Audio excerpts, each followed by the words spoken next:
Thank you, sir, for your remarks.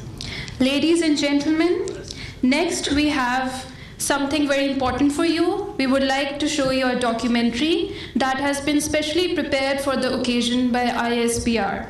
Its title is 3-Day Standoff, Pakistan and India.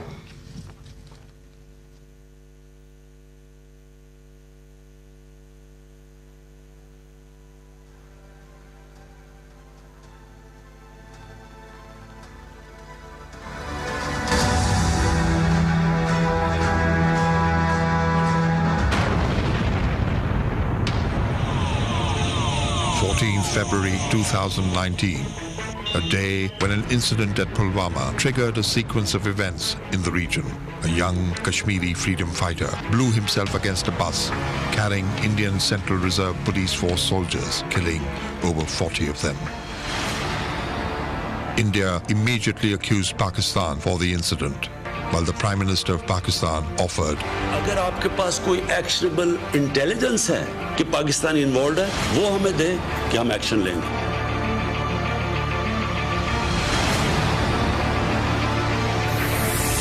India, despite offers from Pakistan, in the wee hours of February 26th, approached Pakistan airspace of 3 corridors, Sialkot, Bahawalpur and Kashmir. In the Kashmir sector, 4 Indian aircrafts entered 4 to 5 nautical miles inside Pakistan airspace.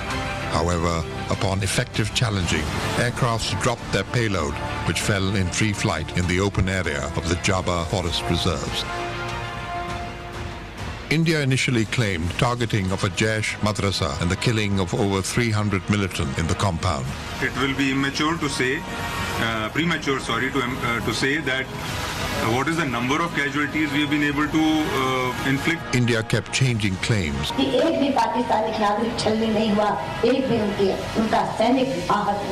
which eroded the veracity with international community. Later, both Pakistani and international media visited the impact site, which negated Indian claims. Pakistan responded. PAF, while staying within Pakistani airspace, locked 4 Indian military targets. The Indian Air Force, having known of the Pakistan counter-strikes, once again tried to enter Pakistani airspace in the Kashmir sector. Pakistan Air Force was fully alert to take on the intruding aircraft. Pakistan Air Force shot down 2 Indian jets.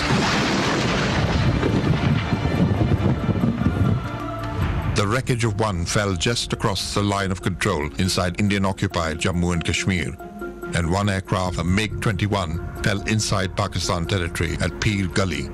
The pilot ejected and was immediately got hold of by angered local civilians. मेरा नाम wing commander अभिनंदन है.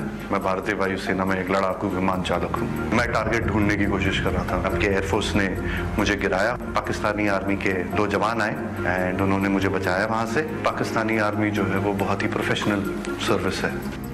India claimed shooting down of a Pakistani F-16. This remained a false claim as India could not provide any evidence. Images put out, this is the wreckage of the Pakistani F-16, and how the Indian Air Force knows this is an F-16 is because if you see this part, Abhijit can explain it to us. So I don't think that's entirely accurate. That part is actually a MiG-21 part.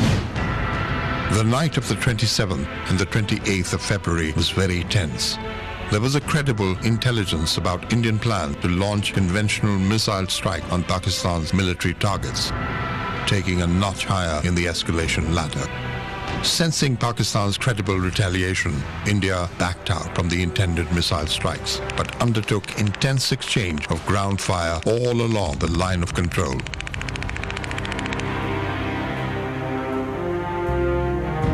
The Prime Minister of Pakistan announced the return of the Indian pilot. हम as a peace gesture, हम उसको कल रिहा करने लगे हैं हिंदुस्तान को वापस.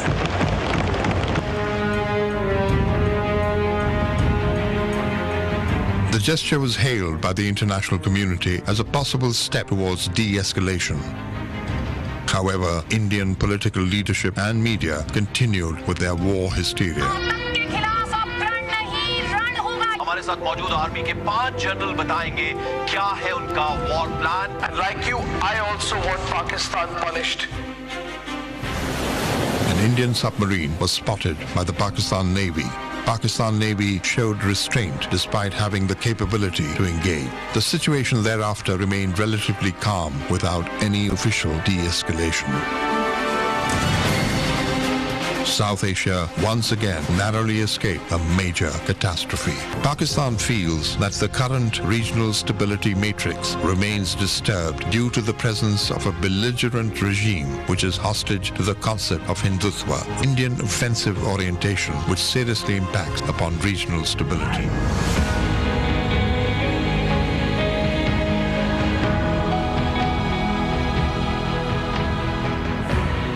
What is the world community going to do?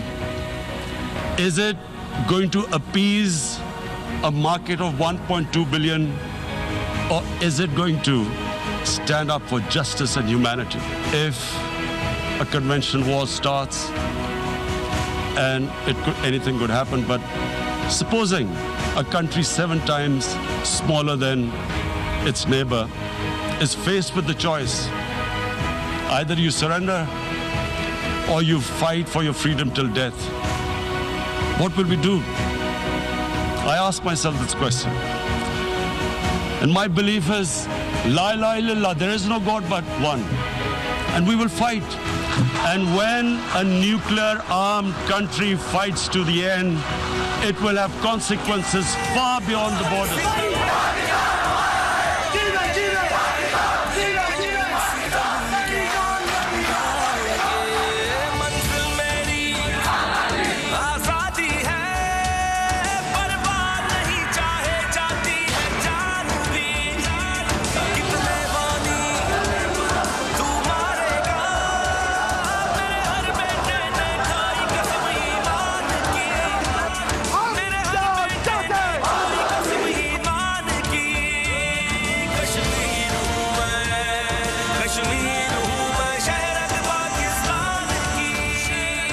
In a nutshell, the peace and stability of South Asia remains contingent upon the resolution of the long-pending core issue of Kashmir.